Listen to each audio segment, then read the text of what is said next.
I make sure and get it right if I get you to say and spell your first and last name and give me your title here, please. Rob Karas, Robkaras, Karas Healthcare owner.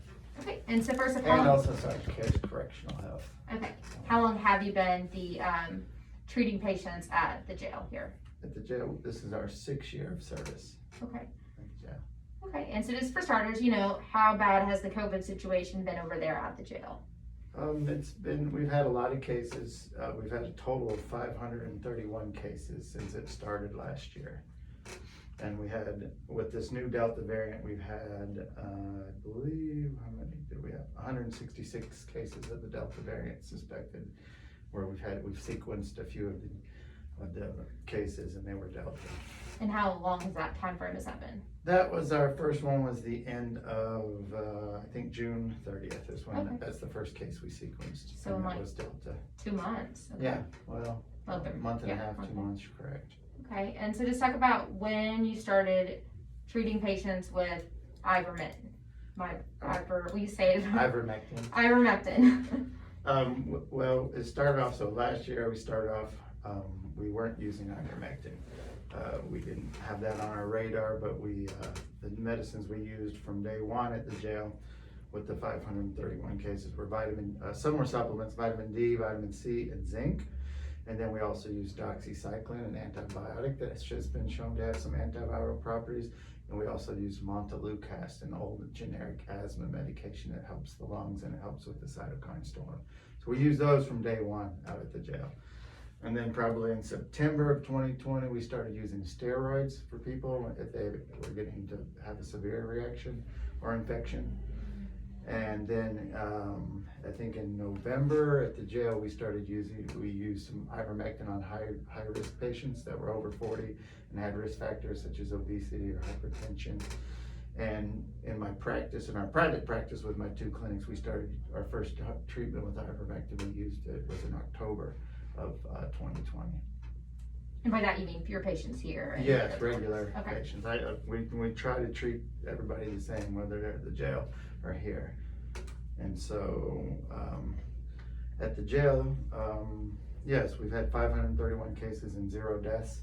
We've had 1 patient who was 71 and he was admitted to the hospital for 2 days and he had refused most of his medications. So we have 1 hospitalization and 0 deaths out of those 531 patients. We're quite proud of that, and I'm excited to talk about this. And talk about why ivermectin, why you think that is a proven treatment that is effective in treating COVID-19. Well, it was shown in Austria to show antiviral properties. Some scientists there were studying it, showed antiviral properties. They started doing trials with it, different trials around the world.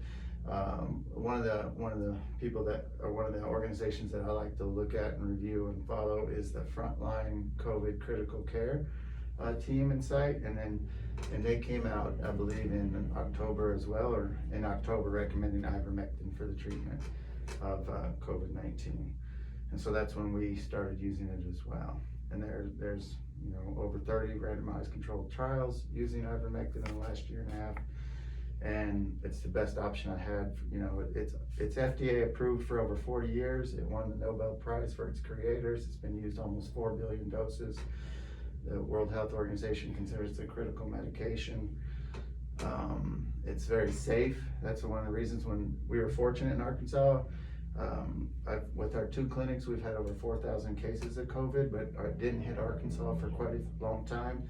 Hydrochloroquine was in the news a lot, and we were looking at that, reviewing that, but fortunately, the data and the literature came out showing that it didn't work by the time COVID hit here, so we didn't use that.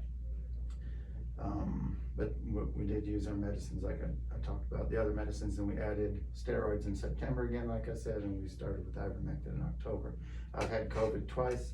I've taken ivermectin. I've given it to my mom before she got vaccinated. She was on it preventatively. My stepmom, my in-laws, my sister's kids, thousands of patients we've treated with it. We have not experienced we have not seen any bad side effects from it.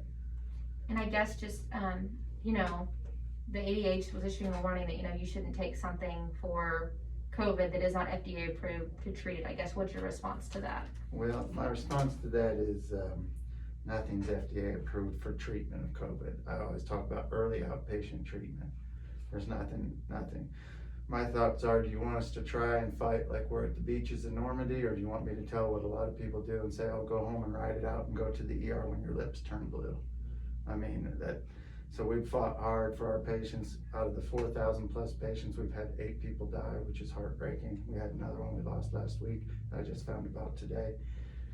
But our mortality rates at the clinic out of those 4,000 is about 0.2%, which is about 8 times better than the countries in the States. And we help people every day, and we see it. Sorry. No, you're fine.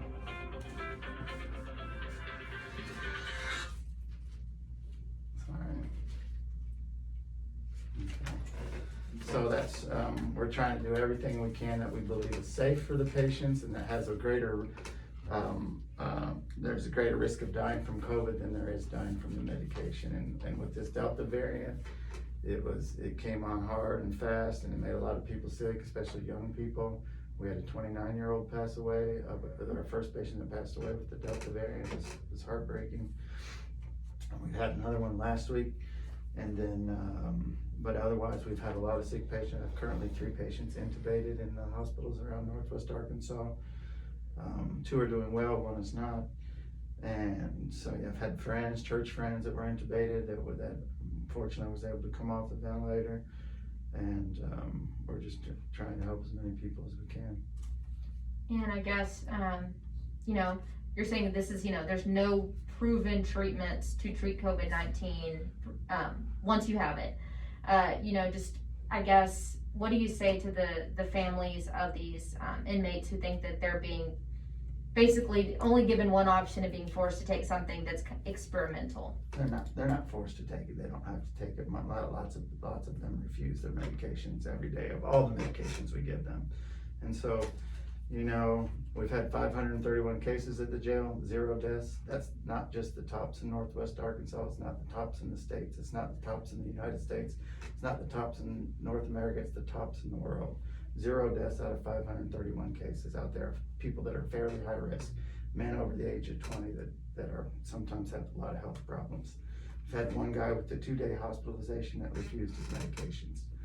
So if they want to sue me, I'm fine with that. It'll be the person suing me, not the family. I'd much rather have the person being alive suing me than the family suing me because someone died. That's the way I look at it. Okay.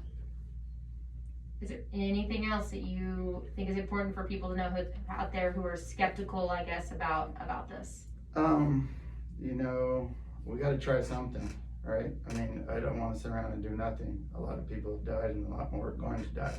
Arkansas is the first with it. Southwest Missouri and Arkansas are the first with the Delta variant. It's hit us very hard. The hospitals are full. You have to be extremely ill to get admitted to the hospital. So it's going to hit the other states as well.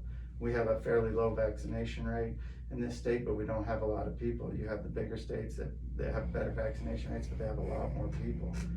So that's why I'm happy to do this interview, happy to talk about these meds that we've used, because hopefully some other people use it, and hopefully it'll keep people out of the hospital and keep people from dying. And I guess one more thing, I did this story yesterday, you know, about people what do you say to people who are going to the Tractor Supply and Co-op and taking the cow grade medication? It's sad, but when you're desperate people do desperate things, right? I had a patient bring me a bottle yesterday. I was trying to figure out how many milligrams they were taking. I couldn't figure it out. It didn't say how many milligrams per ml, right? So yeah, it's sad that you know, there's very few people writing for this safe medication that's used worldwide and has been used for 40 years on almost 4 billion people. But so you recommend people do not only take this medication if prescribed by a doctor, right, an MD. Yeah, I would prescribe. Or a doctor. I would hope someone can prescribe it to you, and we've stopped doing calls for ivermectin, prescriptions for ivermectin over the phone. We're only treating people with COVID right now. We were probably months behind on people wanting ivermectin. I can't get to them all. We can't get to them all. I have worked every day for the last 6 weeks, or since June 10th when I came back. Is this medication readily available at pharmacies around Northwest Arkansas, or is it hard to find? It is. Some pharmacies it's harder to find. Some of them, they have the 3 milligram doses, and you might need 36 milligrams, so you're gonna have to take 12 pills of it. There's a lot of the compounding pharmacies have it. You know, the truth is, like, initially when we started getting from and also I'd like to point out, I don't own any pharmacies. I have no stake in any pharmacies. I have a pharmacy in my office here that they rent space for me, and I rent space from a pharmacist in my other office. So I don't have any stake in pharmacies. But per my pharmacist friend, when he made up the ivermectin for one pill of 12 milligrams, which would be enough to treat yourself for a day, 5 doses of that would cost you 35 cents. That's his cost on the medication. And again, also want to point out, ivermectin is one of 9 meds we're using as gel. We use the vitamins, we use melatonin, zinc, vitamin D, vitamin C. We also use doxycycline, montelukast, Pepcid, aspirin. Those are all medicines we use. So ivermectin is just one of them. Okay. It's just gotten the attention Yeah, since it's... it does, yeah. Okay. Well, the rest of those you said I've taken doxycycline, I've taken the Mont to whatever. Montelukast you have? Yeah, oh yeah. Yeah. For allergy, bronchitis stuff, yeah. Mm-hmm. Okay, well, I don't have any other questions if there's anything else you want to add. Nope, that's it.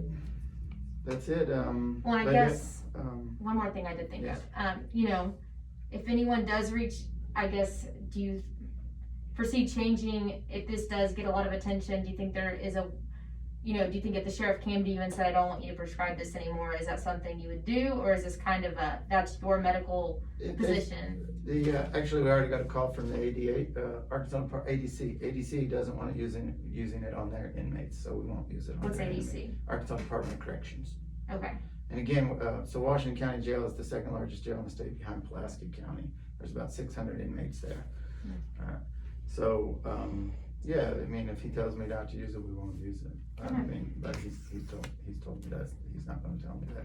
He tells me to use my professional opinion and judgment. But if you prescribed it to me and I'm an inmate and I say I don't want to take it, you would find something, or you would give me one of those drugs on that list, but that one. And many of the inmates just don't wake up in the morning and take their meds, you know. So I think it's ironic or interesting, or it's out of the one hospital admission out of 531 cases, it was a patient who refused his meds. And are you also recommending it as a prophylactic or just as a treatment? I have used it since, I used it as a treatment since October of 2020, and I've used it on patients for prevention since January of this year. And so we can't do that, but I just don't have time to get to everybody that wants that. Is it safe to take something like that for a long period of time when you, as a prophylactic? So far it seems to be. It's a very safe medication, super safe medication. Okay. Thank you. Thanks. All right, there you have it. Not crazy. Although I should have said one other thing. If people buy one of these cheap $35 oxygen checkers, if your oxygen goes below 96, you should go see a doctor and get steroids at a minimum. 96. Okay. Below 96. That doesn't seem like that's that low of a number. No, but everybody when you're healthy is 96 or above. So if you're going, I should have said this yet. So, And off-label too. I don't know if you were going to mention off-label. No, that's all right. What was I gonna say? 95% of people, it's just a cold. You know, COVID is a cold. 5% of people, it makes them really sick. And about 1.8% out of those 5%